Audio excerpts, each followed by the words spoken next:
अभिवादन प्रणाम सुबह आशीर्वाद। आज हमारे मोहल्ले में थी चावल छटाई और मैं गई थी चावल छटाई में। चावल छटाई के प्रोग्राम जो भी है मैं आप तक पहुंचाने की कोशिश करूंगी। अब आ गई हूं मैं घर में। अभी बने रहे मेरी वीडियो के साथ, थोड़ी देर में भेजती हूं आप लोगों को।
Hare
वीडियो को मैं समाप्त कर रही हूँ। फिर मिलती हूँ आपसे अगले वीडियो के साथ। बने रहे मेरे वीडियो के साथ। ये है चंपावत के गोला जी, गोला मंदिर। ये पुजारी जी हैं।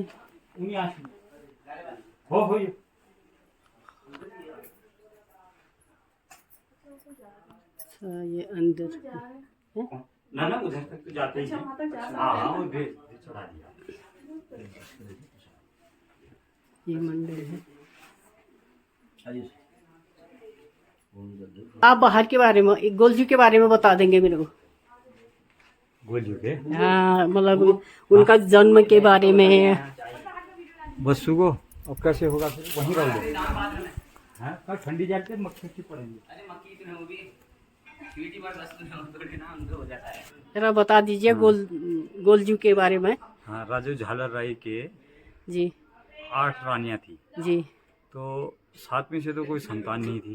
जी 8वीं रानी से स्वप्न में राजा को बताया था कि 8वीं रानी से तुम्हारे पुत्र की प्राप्ति होगी। हाँ पुत्र की प्राप्ति जब हुई तो सौतेली माताओं ने उनके साथ में छल किया। हाँ राजा के जो संतान पैदा हुई थी, रानी कलिंगा के बगल में सौतेली रानियों ने सिल और बट्टे रख दिए थे।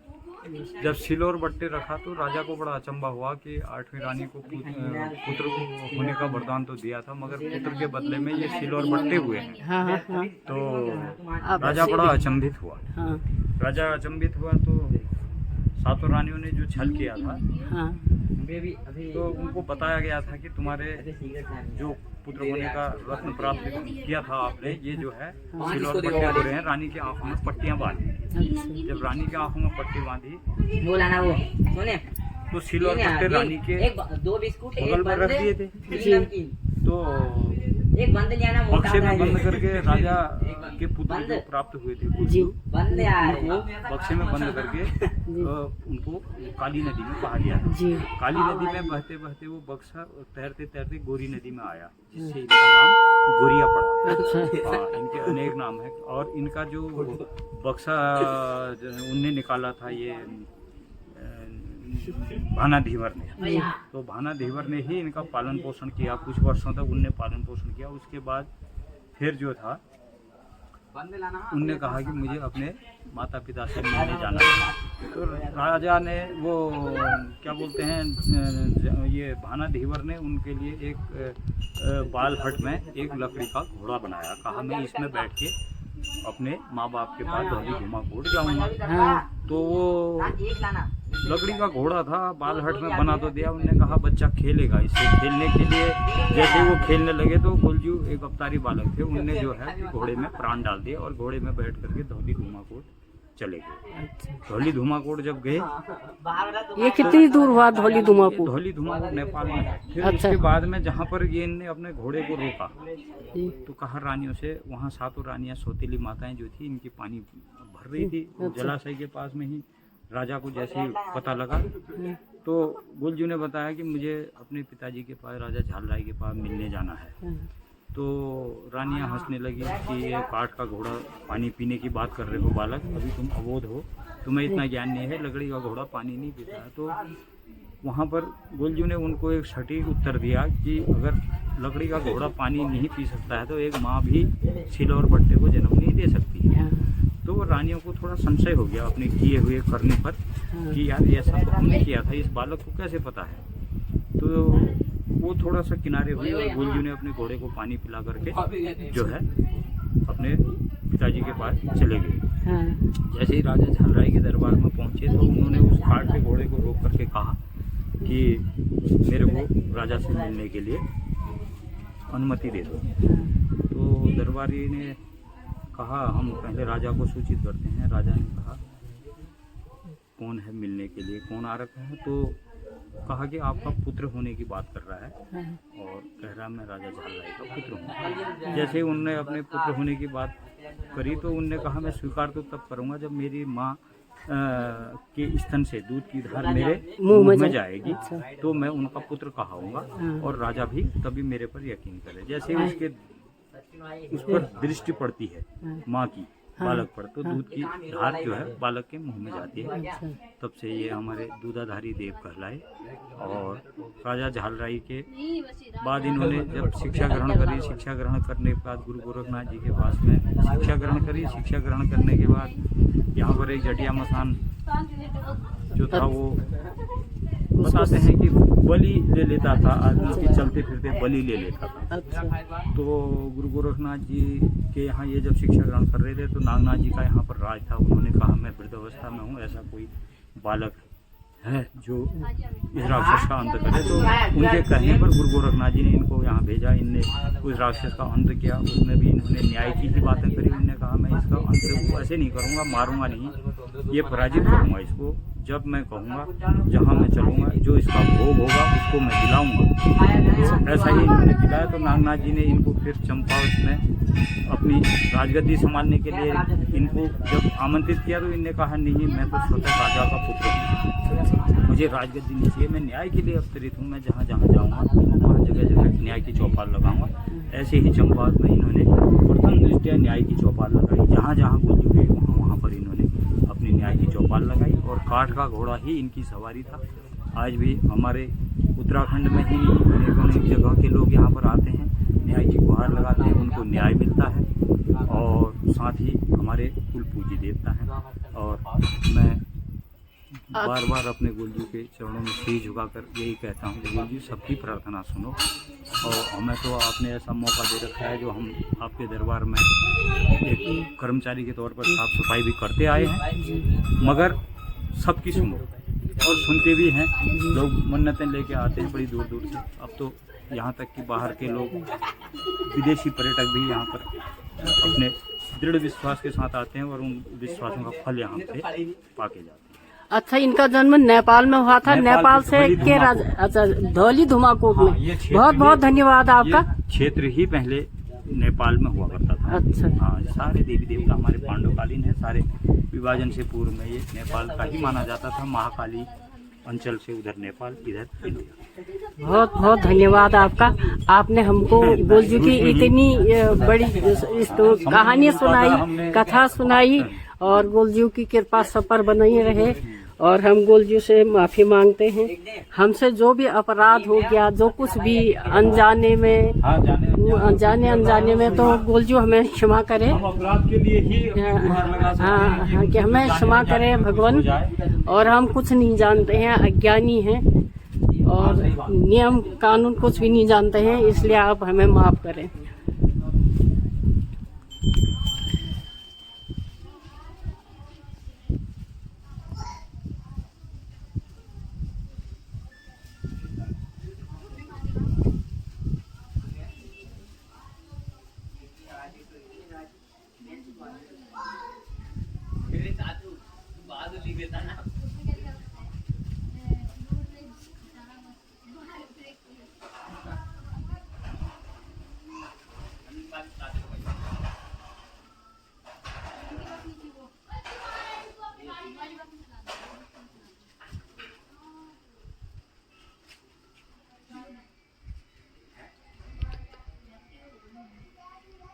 बिना ब्रेक की बस मैं तो चला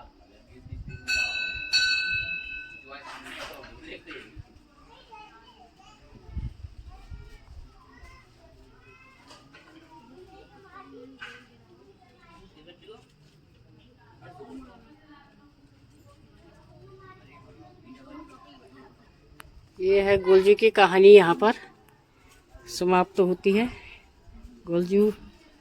और ये पुराना ही मंदिर है पहले।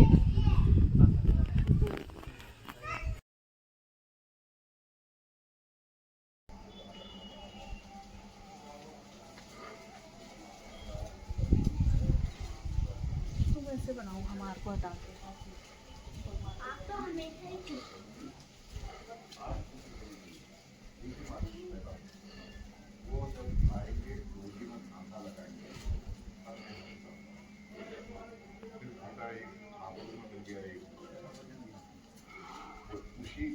उसी के गांव के बगल में एक मैनाली गांव है, वहाँ 1 मार्च से पैदा हुए 8 भाई थे। उनको बुलाया, उनको लाए थे। तब जाके वो लिंग निकला। अब लोग में मंदिर है वो खड्डे की पूजा होती है वहाँ पर, अभी भी एक खड्डा है वहाँ, खड्डे की पूजा होती है। तब वो लिंग